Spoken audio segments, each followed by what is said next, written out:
الحمد للہ رب العالمین والصلاة والسلام علی سیدنا محمد خاتم النبیین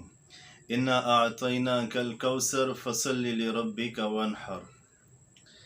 اللہ تعالیٰ نے قرآن پاک میں فرمایا، اے محمد صلی اللہ علیہ وسلم، ہم نے آپ کو حوض کوثر عطا کیا،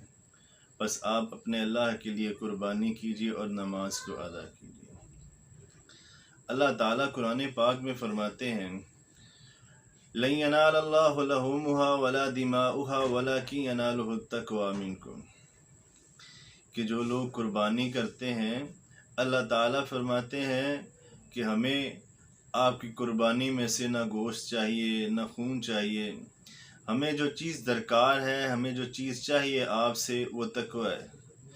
اللہ کہتے ہیں آپ متقی بن جائیے، پرہیزگار بن جائیے۔ آپ صلی اللہ علیہ وسلم نے فرمایا ہے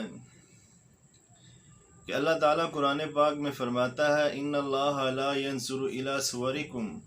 ولکن ينظر الى قلوب اعمالکم، کہ اللہ تعالیٰ تمہاری صورتوں کی طرف نہیں دیکھتا کہ تم گورے ہو، کالے ہو، کیسے ہو، خوبصورت ہو، بدصورت ہو، نین نقش ہیں کہ نہیں ہے۔ اللہ تعالیٰ قرآن پاک میں فرماتا ہے کہ وَلَكِنْ يَنْظُرُ إِلَىٰ قُلُوبِ أَعْمَالِكُمْ،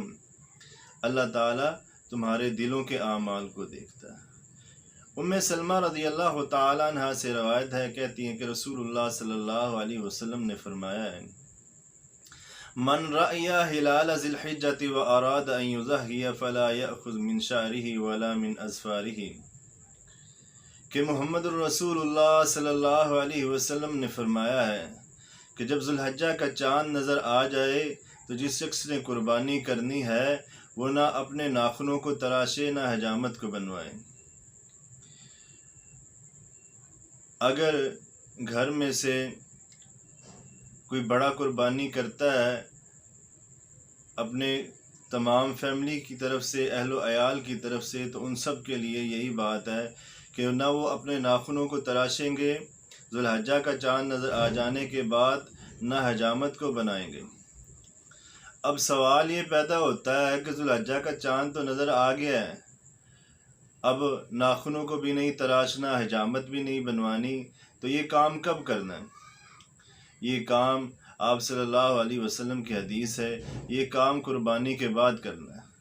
کہ جب آپ قربانی کر لیں گے، اللہ کی راہ میں جانور کو قربان کر دیں گے، تو پھر اس وقت آپ نے اپنے ناخنوں کو تراشے، حجامت کو بنوائیں، اس سے پہلے نہیں۔